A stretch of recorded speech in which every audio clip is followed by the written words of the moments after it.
నమస్కారం సార్. నమస్తే. Sir మావోయిస్ట్‌లో top leader Venugopal గారు లొంగిపోయినట్టుగా తెలుస్తుంది. తనతో పాటు ఒక 100 మందిని కూడా లొంగిపోయినట్టుగా తెలుస్తుంది. మరి మావోయిస్ట్‌లకు పెద్ద దెబ్బని చెప్పుకోవచ్చు సార్. మరి ఇంత మటికి గవర్నమెంట్ కూడా అనౌన్స్ చేయలేదు. సో దీని వెనకున్న కారణం ఏంటి సార్? ఎందుకు లొంగిపోయారు వీళ్ళంటే ఏం చెప్తారు? ఇప్పుడు ఒక మావోయిస్టులకి అతి పెద్ద దెబ్బ తగిలిందని పేపర్లు, మీడియా రాస్తున్నారు. అదేంటంటే మల్లోజుల వేణుగోపాల్.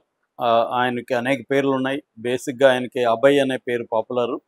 అట్లాగే సోను దాదా అంటారు, భూపతి అంటారు, మాస్టర్ అంటారు. ఆయన సరెండర్ అయిపోయినాడు. శివధర్ రెడ్డి కొత్తగా డీజీపీగా వచ్చిన శివధర్ రెడ్డి ముందు ఆయన అనుచరులు సరెండర్ అయిపోయారు. కానీ ఇంకా అనౌన్స్ చేయలేదు. ఈరోజు అనౌన్స్ చేస్తారని చెప్తున్నారు. సో ఆయన సరెండర్ అవ్వడంతో పాటు 103 మంది మావోయిస్టులు బీజాపూర్లో, అంటే ఛత్తీస్గఢ్లో బీజాపూర్ జిల్లాలో బీజాపూర్లో 103 మంది మావోయిస్టులు కూడా నిన్న సరెండర్ అయిపోయారు. అందులో 49 మంది మీద ఆల్రెడీ రివార్డ్ ఉంది. అంటే ఇంపార్టెంట్ మావోయిస్టులు 103 మందిలో 49 మంది ఉన్నారు. ఈ సరెండర్ అయిన వాళ్ళందరికీ ఆల్రెడీ వెల ఉన్న వాళ్ళకి ఆ డబ్బులు ఇస్తారు. దాంతోపాటు అందరికి కూడా ఎవరు సరెండర్ అయినా వాళ్ళకి 50,000 అనేవి ముందు ఇచ్చేస్తున్నారు. అలాగా నిన్న సరెండర్ అయిన 103 మందికి కూడా 50,000 లెక్కన అందరికి ఇచ్చారు. సో ఈ సందర్భంగా ఏంటంటే మావోయిస్టులకి పెద్ద దెబ్బ తగిలిందన్న వార్తలు బయటకు వస్తున్నాయి. అయితే ఈ మల్లోజుల వేణుగోపాల్ ఎవరు, ఆయన ఎందుకు సరెండర్ అయ్యాడు, ఆయన సరెండర్ అవ్వడం వల్ల మావోయిస్టు ఉద్యమానికి నష్టమా, ఈ విషయాల గురించి మనం మాట్లాడుకున్నాం. ఓవరాల్గా మావోయిస్టు మూమెంట్ పరిస్థితి ఏంటనేది కూడా బ్రీఫ్గా మనం చెప్పుకున్నాం. సో ఈ మల్లోజుల వేణుగోపాల్ ఎవరంటే తెలంగాణలో వీళ్ళది పెద్దపల్లి, కరీంనగర్ జిల్లా పెద్దపల్లి. వీళ్ళ నాన్న వెంకటయ్య, అమ్మ మధురమ్మ. వీళ్ళకి ముగ్గురు కొడుకుల్లో పెద్ద అతను వచ్చి వీళ్ళు బ్రాహ్మిన్స్ అనమాట. పెద్ద అతని పేరు అంజన్న. ఈయన పౌరోహిత్యం చేస్తున్నాడు, ఇప్పుడు కూడా ఉన్నాడు, పౌరోహిత్యం చేస్తున్నాడు. రెండో అన్న కిషన్జీ, మల్లోజుల కోటేశ్వరరావు అలియాస్ కిషన్జీగా ఆయన ఇండియాలో వెరీ పాపులర్. ఆయన చనిపోయాడు 2011లో నవంబర్ 24న లాల్గడ్డ ఏరియాలో బెంగాల్లో, వెస్ట్ బెంగాల్లో జరిగిన ఎన్కౌంటర్లో ఆయన చనిపోయాడు. ఆయన పేరు కిషన్జీ. వాళ్ళ తమ్ముడు తను మూడోవాడు. ఈ అబ్బాయి కూడా వాళ్ళ అన్నతో పాటు ఉద్యమంలోకి వెళ్ళి ఎదుగుతూ వచ్చాడు. వీళ్ళ నాన్న, వీళ్ళ తాత ఇద్దరు కూడా స్వాతంత్ర సమర యోధులు. స్వాతంత్ర ఉద్యమంలో పాల్గొన్న బ్యాక్గ్రౌండ్ వీళ్ళకి ఉందన్నమాట. మేబీ అది వీళ్ళకి వచ్చింది. దీని నుంచి వీళ్ళిద్దరు కూడా ఉద్యమాల్లోకి వెళ్ళారు. అన్న ఏమో 2011లో చనిపోయినాడు. ఇతను అంచెలంచెలుగా వెతుకుతూ వచ్చాడనమాట. నేను నా పర్సనల్గా చెప్పాలంటే 1995లో క్యాంపు జరిగినప్పుడు నేను విద్యార్థి ఉద్యమం నుంచి రాడికల్ స్టూడెంట్ నుంచి అప్పుడు వెళ్ళాను. అప్పుడు ఈయన కూడా వచ్చాడు. అప్పుడు 120 మంది అంతా వస్తే అందులో ఈయన కూడా ఉన్నారు. ఈయన కూడా చాలాసేపు మాట్లాడుకున్నాను విద్యార్థి ఉద్యమాన్ని ఎలా నిర్మించాలని. అప్పటికే ఈయన దండకారణ్య కమిటీ చైర్మన్గా, కమిటీ సెక్రటరీగా ఉన్నాడు అనమాట. దండకారణ్యాన్ని నేను కలిసినప్పటికే 95కే.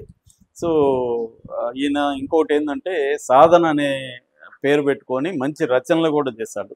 రాఘో అనేది వెరీ పాపులర్ నవల. ఆ రాఘోకి బాలగోపాల్ ముందు మాట రాశాడు. ఆ ముందు మాట విపరీతంగా సంచలనంగా మారింది తెలుగు సాహిత్యంలో కానీ, సామాజికంగా కానీ ఆయన రాసిన ముందు మాట. సో అలాగా ఈయన వెరీ పాపులర్. సాధన అనే పేరుతో కూడా ఈయన పాపులర్. ఈయన వేరే పుస్తకాలు, కథలు అవన్నీ కూడా చాలా రాశారు. సో ఈయన ఏమైందంటే ఈ మధ్యకాలంలో మావోయిస్టు పార్టీ మీద ఆపరేషన్ కగారు, లేకపోతే ఇంకా రకరకాల పేర్లతో సెంట్రల్ గవర్నమెంట్ అనేది క్రాక్ డౌన్ మొదలుపెట్టింది. మావోయిస్టుల్ని అతి దారుణంగా చంపి వాళ్ళని ఉద్యమాన్ని నిర్మూలించాలన్న ప్లాన్ వేసుకొని వాళ్ళు అనేక రకాల ఫోర్సుల్ని, డిఆర్జీ అంటారు, కోబ్రా అంటారు, సిఆర్పిఎఫ్, ఎస్టీఎఫ్, ఇలాగ రకరకాల పారామిలిటరీ ఫోర్సులు మావోయిస్టుల కోసమే సపరేట్గా కొన్ని ఫోర్సులను తయారు చేసి వాళ్ళకి బ్రహ్మాండమైన ట్రైనింగ్ ఇచ్చి ఈ ఛత్తీస్గఢ్ ఈ ఏరియాలంతా దాన్ని 400-500 అడవిలో ఫార్వర్డ్ క్యాంప్స్ అంటారు, క్యాంప్స్ పెట్టి చేస్తున్నారు. అలాగే టెక్నాలజీ, ఇజ్రాయెల్ నుంచి టెక్నాలజీ కొని డ్రోన్స్, మనుషులు లేకుండానే పెద్ద ఎత్తున డ్రోన్స్ని పంపించడం, డ్రోన్స్తో ఆపరేషన్స్ చేయడం, నైట్ థర్మల్ విజన్ ఇవి పెట్టడం, నైట్ వీళ్ళ కదలికలు కూడా వాళ్ళకి తెలిసిపోతాయి. అట్లాగే సర్వైలెన్స్ టెక్నాలజీ. మావోయిస్టులు ఏంటంటే ఫోన్లు వాడతారు, ప్లస్ ల్యాప్టాప్లు అవన్నీ కూడా వాడుతున్నారు. మనకి ఆ మధ్య కూడా కొంతమంది మావోయిస్టుల దగ్గరికి వెళ్ళినప్పుడు, అరుంధతి రాయ్ లాంటి వాళ్ళు వెళ్ళినప్పుడు కూడా అవన్నీ రాశారు, ఎలాగ మావోయిస్టులు ఈ ఫోన్లు ఇవన్నీ వాడుతున్నారని. సో దాన్ని కూడా వీళ్ళు ట్రేస్ చేయడం, ఇవన్నీ టెక్నాలజీని కూడా మావోయిస్ట్ దీనికి చేస్తున్నారు. మరోవైపు ఏం చేస్తున్నారంటే, మావోయిస్టు పార్టీలో చీలికలు తేవడానికి ప్రభుత్వం ప్లాన్ చేస్తుంది. అంటే కొంతమంది కోవట్లను పంపించడం, అక్కడ కొంతమందికి అసంతృప్తి ఉంటుంది నాయకత్వం పట్ల. అక్కడ ఏంటంటే మావోయిస్ట్ పార్టీలో అందరూ మనుషులే కాబట్టి వాళ్ళేమి వీరులో లేకపోతే దుర్మార్గులో ఇంకోటి కాదు. They are also human beings. They believe in something and they are fighting for that. So దాంట్లో వాళ్ళకి నాయకత్వానికి సంబంధించి గొడవలు ఉంటాయి, లేకపోతే సిద్ధాంతాలకు సంబంధించి గొడవలు ఉంటాయి. అనేక విషయాల్లో విభేదాలు అనేవి ఎక్కడైనా కామన్. అలాగే మావోయిస్టులో కూడా విభేదాలు ఉంటాయి. దీన్ని ఉపయోగించుకొని పోలీసులు ఏం చేస్తారంటే వాళ్ళల్లో చీలికలు తేవడానికి ట్రై చేస్తారు. అలాగే ఈ వేణుగోపాల్ని వాళ్ళు చీలిక తేగలిగారు. దానికి కారణం ఏంటంటే, వేణుగోపాల్ భార్య తారక్ అనే ఆవిడ 2024 31 డిసెంబర్న ఆమె దేవేంద్ర ఫడ్నవీస్ దగ్గర సరెండర్ అయింది. మహారాష్ట్ర ముఖ్యమంత్రి ఆమె ప్లస్ ఇంకో 10 మందిని తీసుకెళ్ళి సరెండర్ అయింది తారక్క. ఆమె మీద అప్పట్లోనే ₹1 రివార్డు ఉంది, 170 కేసులు ఉన్నాయి. ఆమె ద్వారా ఇతన్ని వాళ్ళు మ్యానిపులేట్ చేశారని చెప్తారు పోలీసులు. సో ఇతను ముందుగానే సరెండర్ అయ్యి పోలీసులకి మావోయిస్టు నాయకుల సమాచారాన్ని ఇచ్చాడని ఒక ఆరోపణ. ఆ ఆరోపణ వల్ల ఏమైందంటే, ఈ మధ్యకాలంలో ఈర్లోనే చాలామంది, దాదాపు ఒక 7-8 మంది సెంట్రల్ కమిటీ మెంబర్లు చనిపోయారు. మావోయిస్టు పార్టీలో అత్యంత ఉన్నతమైన బాడీ ఏదంటే సెంట్రల్ కమిటీ అంటారు. ఈ సెంట్రల్ కమిటీ దేశంలో ఉన్న మిగతా అన్ని కమిటీలని గైడ్ చేస్తుంది. ఆ సెంట్రల్ కమిటీలో 42 మంది సెంట్రల్ కమిటీ మెంబర్స్ ఉంటారు. వాళ్ళల్లో ఇప్పటికి ఏంటంటే మొత్తం దాదాపు 35 మంది దాకా చనిపోయారు. ఇంకా 7 ఎంతో మంది మిగిలి ఉన్నారని చెప్తున్నారు. ఈ ఇయర్లోనే చాలామంది, దాదాపు 6-7 మంది చనిపోయారు. నంబాల కేశవరావు అలియాస్ బసవరాజు, తర్వాత మోడెం బాలకృష్ణ, కడారి సత్యనారాయణ అలియాస్ సోని, కట్టా రామచంద్రారెడ్డి, ఇలాగా చాలామంది చనిపోయారు. ఈ ముఖ్యంగా ఈ బసవరాజు, మోడెం బాలకృష్ణ, కడారి సత్యనారాయణ, కట్టా రామచంద్రారెడ్డి వీళ్ళు చనిపోవడానికి ఈయనిచ్చిన సమాచారమే కారణం అనేది కూడా ఒక ఆరోపణ ఉంది. ఎవరు? ఈ వేణుగోపాల్. అంటే ఈ వేణుగోపాల్ని ద్రోహిగా ఆల్రెడీ మావోయిస్టు పార్టీ ప్రకటించింది. ఉద్యమ ద్రోహితను అని ప్రకటించింది. నువ్వు కానీ ఆయుధాలు అప్పగించకపోతే మా వాళ్ళు నీ దగ్గర అటాక్ చేసి ఆయుధాలను మేము స్వాధీనం చేసుకుంటారు, మా ప్రజా గరిల్లా సైన్యం అని కూడా ప్రకటన వచ్చింది. అంటే ఈయన ఆల్రెడీ ఉద్యమకారుడు కాదు, ఈయన ద్రోహిగానే ప్రకటించారు. ఆల్రెడీ ఈయన ఎప్పటి నుంచో పోలీసుల అండర్లోనే ఉన్నాడు. ఇప్పుడు ఓపెన్ అవుతున్నాడు అంతే. సరెండర్ అనేది ఓపెన్ అవుతున్నాడు తప్ప ఈయన వల్ల మావోయిస్ట్ పార్టీకి ఆల్రెడీ నష్టం జరిగిపోయింది. సరెండర్ వల్ల నష్టం కాదు, లాభమే జరుగుతుంది. అంటే సరెండర్ అయిపోయినప్పుడు ఆయన నిజ స్వరూపం బయటకు వచ్చింది కదా అనేది జనాలకు తెలిసిపోతుంది.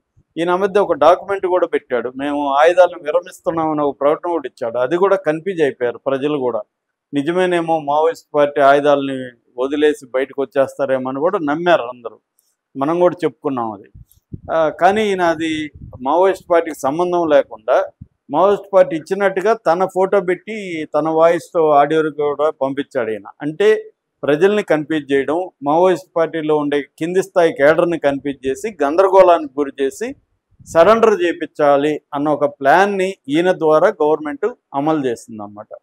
సో నెక్స్ట్ ఇయర్ మార్చి 31 లోపల మావోయిస్ట్ పార్టీని నిర్మూలిస్తామని అమిత్ షా పదే పదే చెబుతున్నాడు. దానికి అనుగుణంగా వీళ్ళ స్ట్రాటజీ ఏంటంటే, 1 పెద్ద ఎత్తున ఎన్కౌంటర్లు చేసి చంపేయాలి, 2 వీళ్ళకి నాయకత్వంలో చీలికలు తీసుకురావాలి, 3 పెద్ద ఎత్తున సరెండర్ని ప్రోత్సహించాలి. ఈ 3 అంచెల దీన్ని ఈ ప్రభుత్వం అమలు చేస్తుంది. సక్సెస్ కూడా అయిపోయింది, ఆల్మోస్ట్ సక్సెస్ అయిపోయింది. ఇంకా మావోయిస్ట్ పార్టీలో ఉన్న వాళ్ళలో యంగ్ అంటే సెంట్రల్ కమిటీలో యంగ్ అంటే ఒక ఎడ్మా ఒకడే, మిగతా అందరికి కూడా 60 ఏళ్ళు దాటిన వాళ్ళే. వాళ్ళు వచ్చి గ్రౌండ్ లెవెల్లో తిరిగి పనిచేయడం అనేది అసాధ్యం. మిగతా నాయకత్వం, సెకండరీ నాయకత్వం అనే దాన్ని బాగా ఆల్మోస్ట్ తుదముట్టిచ్చేశారు. సరెండర్స్ కూడా ఈ మధ్య పెరిగిపోయినాయి. ఈ ఇయర్లోనే